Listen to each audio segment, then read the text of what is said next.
with me on the tasty trail with Benjamin.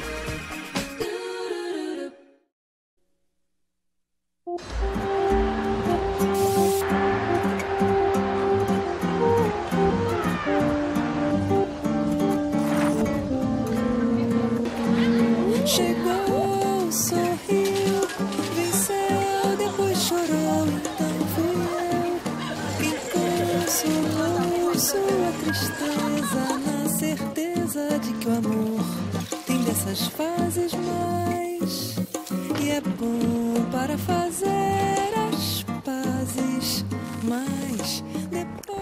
Hello and welcome to Jeonju, the capital of the North Chola province. You know, Jeonju is a beautiful place, just like this one, which is the Jeonju, or the Confucian Shrine of Jeonju. Jeonju is the hometown of the last dynasty kings, the Yi family. That's not why we came to Jeonju. We came here because it's the capital of the bibimbap. And bibimbap is a very famous Korean dish of mixed rice with vegetables. So, we are going to discover that and much more together. Come with me.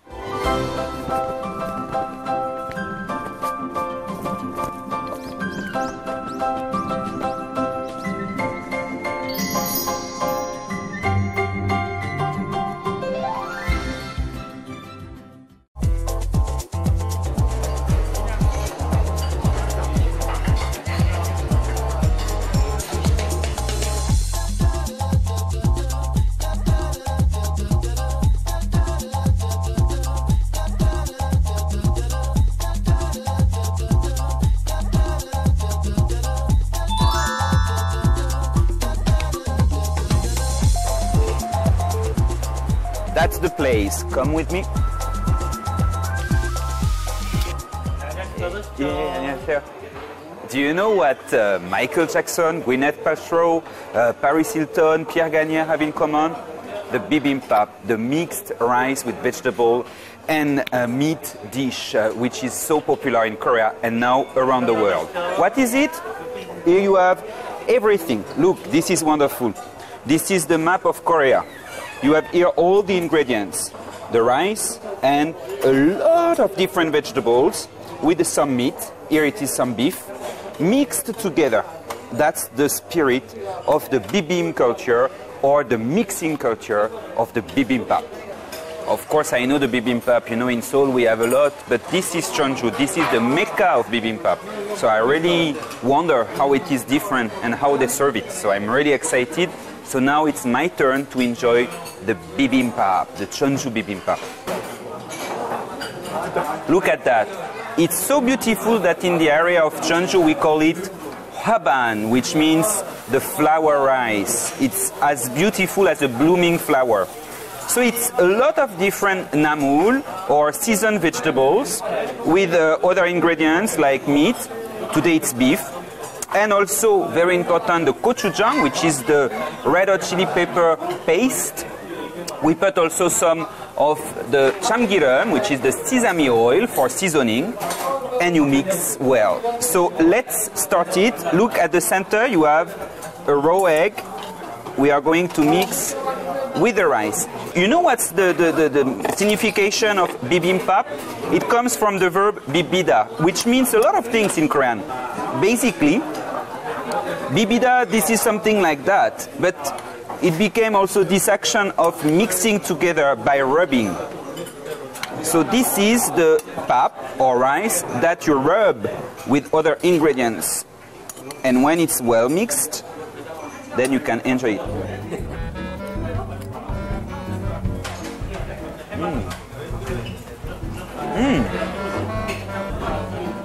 You have a slightly spicy aftertaste, but not too much. It's not overwhelming. It's just bringing some strength to the taste. Here you have everything: vegetables, fibers, and a lot of proteins, but not too much. Only 500 calories. So this is perfect for diet. At the same time, you don't feel hungry thanks to the rice and the plentiness of ingredients. a lot of vegetables, so it's healthy. A little bit of meat, just enough to give you the animal proteins you need, but not too much. That's why, you know, stars like Nicolas Cage or Paris Hilton, Gwyneth Paltrow have been like recently fans of the bibimbap all around the world.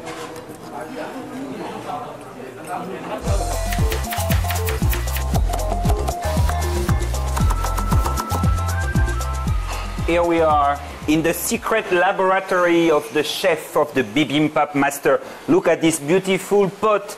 And here you have the beef broth. But let's find the chef.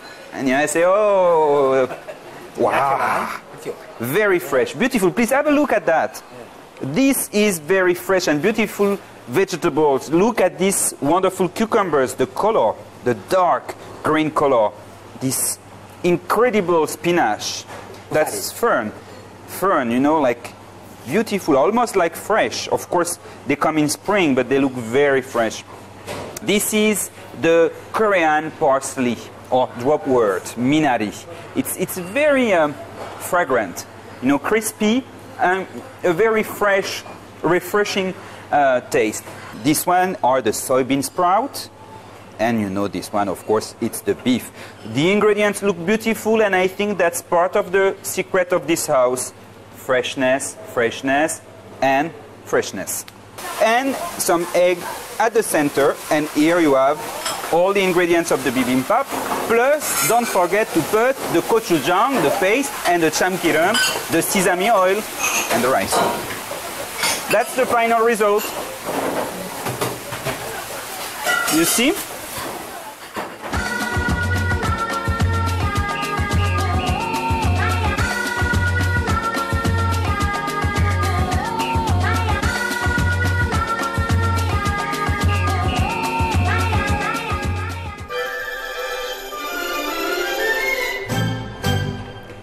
So here I am in the Bibimbap Museum, and that's a good place to try to explain or find out the origin of the bibimbap. There are three theories. One of them is that it originated with the sacrificial food, the food that you give to the deceased spirits or the god spirits. You know, it's not always easy to bring all the food when you go to a mountain temple or like a shrine, so it was easier to bring everything in one bowl. And some people say also that the food that is left after the ritual is mixed or was mixed in a bowl to share by the family or by the people who held the rite. The other theory is around the court food. People say that the king enjoyed 4 different kinds of rice.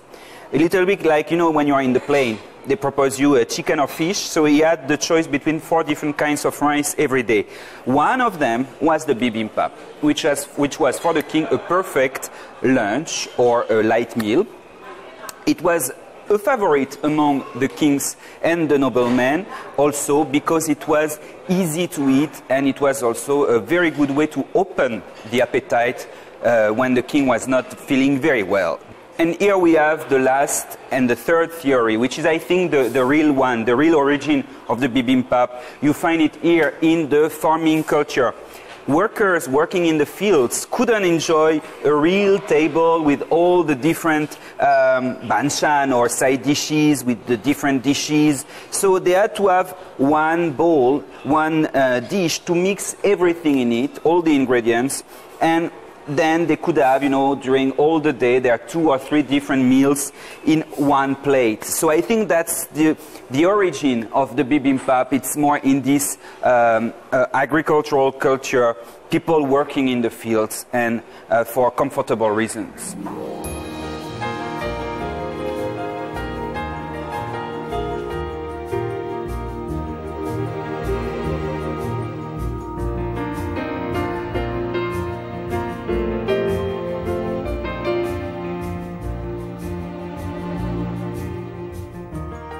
You know, food is culture and culture is food, and with the bibimbap it's even more obvious.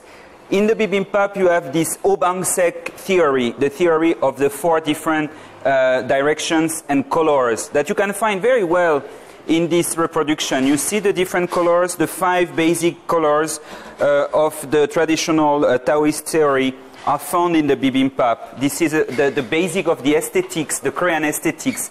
And you know, I think with the bibimbap, you have the whole spirit of Korean culture, at least the spirit of the bibim culture, the culture of the mixing. What does it mean? You know, you can mix different elements, but the result should be harmonious. So this is the spirit of the harmony and balance through the mixing of different varied ingredients or elements. So it's not only in the bibimbap that you can find this bibim culture spirit. You can find it, for example, in the beautiful pojagi, you know, the patchwork, the Korean patchwork, mixing a lot of different clothes together to make a unique, beautiful piece of clothes. And that's the spirit of the bibim also, we could say.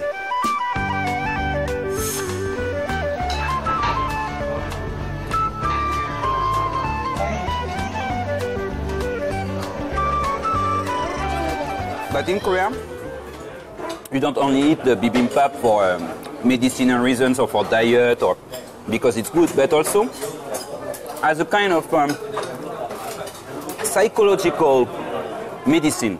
Have you seen in many dramas in Korea when the girl, you know, has broken with her boyfriend, she takes everything which is in the fridge, leftovers or the side dishes, and she mixes everything with her eyes, you know, like while crying, and eating the bibimbap as if it was going to, not to bring her love, but at least to comfort her. But it's also the fact of mixing, you know, like, which makes maybe like more relaxed. Okay, so that is the anti-stress effect of the bibimbap, which I couldn't really expect, but that's quite interesting.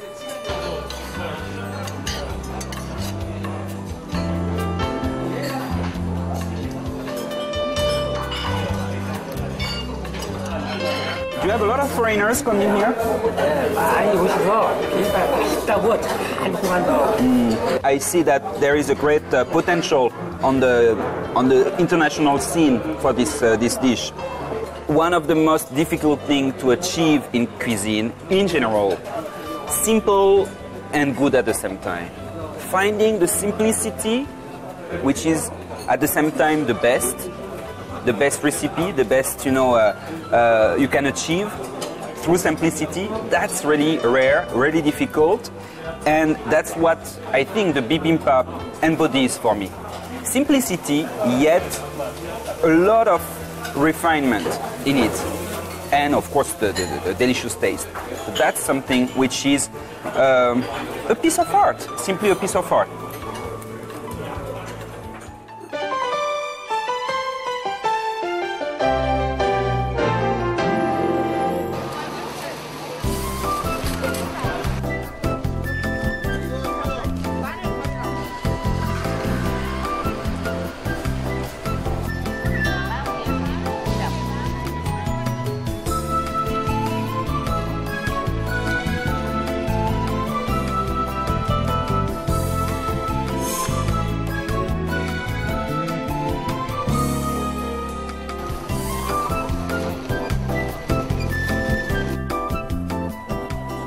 We are in the Namul market, and especially in the part called the Namul Sijang. That's the place for the bibimbap. We are in the center of the Namul Munhwa or Namul culture. What is Namul? Basically, it's all kinds of vegetables that you can find in the backyard of the house, between the mountain and the valley, here and there in the fields. Or nowadays, of course, we can cultivate them. And the word Namul is also used to describe the varied season vegetables that we find on the Korean table as side dishes and in the bibimbap. So this is winter time, so you don't have you know, the variety you could find in spring. For example, here you have the sedum that we call tall Namul in Korea, and the right name is actually tall Namul because it's growing between the stones, or tall in Korean. And that's the hero of the bibimbap and of Jeonju. This is the Kong Namul, which is the bean sprout. So I think we have two kinds here. We have, one is the mung bean sprout, the one what you have in the West. You know, most of the time when we say bean sprout, actually we have the mung bean sprout, which is a smaller one, like this one.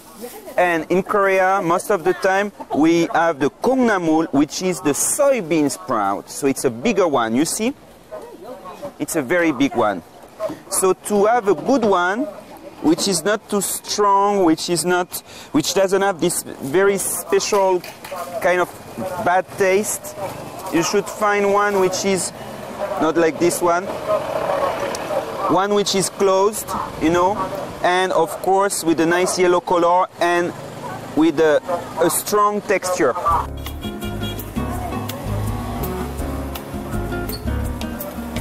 So you see here we are in the heart of the Namul culture. Namul culture is very important in Korea, especially in the past. It was the center of the diet, and it was also very important because during the winter time it was one of the main sources of vitamins. We used to pick the Namul or the wild vegetables in spring and in summer, dry them and keep them like that for the winter. So it was a way to go over the winter to the next spring. It was a kind of bridge, a dietary bridge between fall and spring. It's very important to find ways to survive. So the kimchi was one of them, the kimjang, you know, the winter kimchi. Another one was all the dried wild vegetables or dried namul.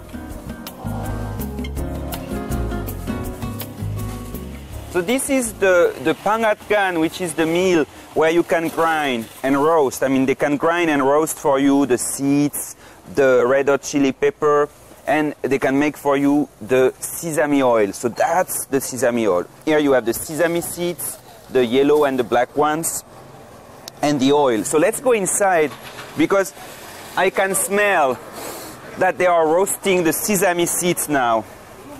안녕하십니까? 안녕하세요. Oh, that's exactly, you know, look at that. That's the roasting. Roasting the sesame. I mean, it came from probably Africa and India through China, through the Han China in Korea, and it has been used for at least 2,000 years, and it's a very important ingredient in Korean food. First, it's a wonderful taste exhauster, natural. It brings out the flavor of the other condiments and of the vegetables. It's very important when you make the namul. So that's a very important point. Second, it's very good for health. You know that in sesame oil, you have 80% of non-saturated fat oil. So it's actually good for the cholesterol, to fight the cholesterol.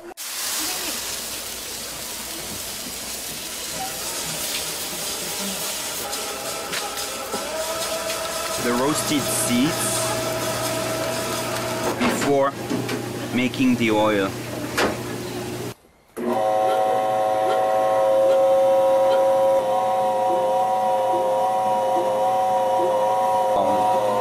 That's a beautiful color. So you know, it brings a lot of oil, much more than I thought for this much of seeds.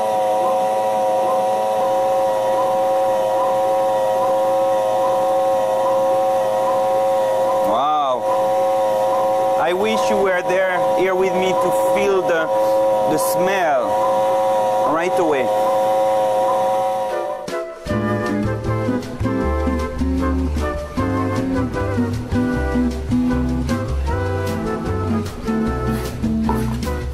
Look at this one, for example. That's the bottle they are going to give you. At the end, you know, you have to look, to mix it a little bit and to look at it through the light. You know, it's a beautiful caramel, pumpkin, dark pumpkin color. You cannot smell it, that's too bad, but you know, like this kind of flavor. 찍어 잡숴시로. Ah, 그래요? Oh, that's a treat. I can try it, he says. You know, that's something you won't find in your supermarket, even the best quality. 고소한 맛이. Oh, 맛있죠? 예. 향이 나는 거예요. 고소한 향이. Yeah, that's very important. There is no secret in food, you know. If you want to have good food, you have to have good, fresh, the best ingredients possible. And sesame oil is one of the most important in Korean cuisine. As I said, you put a little bit of sesame oil almost everywhere. It's in the Namul when you do the vegetables, seasoning them. So that's one of the most important ingredients.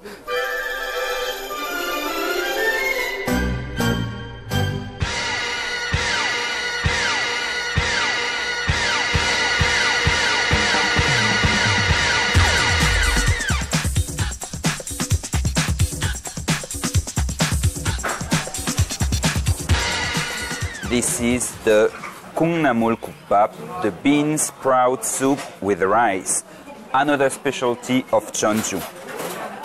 So you see on the table you have everything. It's a very simple dish which originated from the popular culture. Very easy to do actually. It's a soup made with anchovy broth in which you put the bean sprout, you cook them together. So you know the origin of the name? Kupap, it's cook, the soup, and pap, the rice. Very easy.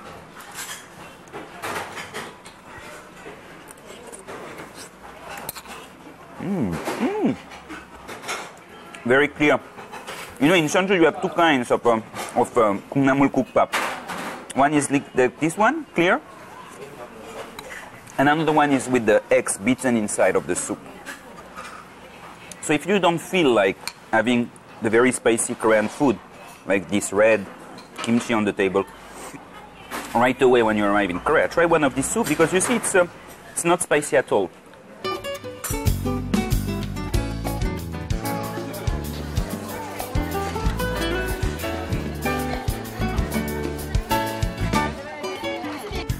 You know, it's quite interesting because in other countries, especially in the West, we don't eat these bean sprouts. We are used to eat the mung beans actually, smaller ones. And Korea is one of the few countries which have the soybean sprouts as a dish. And there is a kind of scientific reason for that. Actually, you know that in the beans, in the soybeans, you don't have any vitamin C. But as a sprout, you have a lot, which is produced during the germination. Actually, in one bowl, not this much, half of it, let's say, in one plate of soybean sprout, you have half of the daily ration of vitamin C you need. Yeah, I've heard that there is a lot of asparagine, which is an amino acid, which helps to control your metabolism before or after having alcohol. So it's very effective against the hangover. That's why you have always the Namul bean sprouts in the soups that we have with, like for example, the Jeonju, which are the soups we have after alcohol. And you cannot come to Jeonju without having, well, of course, the bibimbap, but this one also. For lunch, for example, simple, very cheap. So it's a perfect lunch.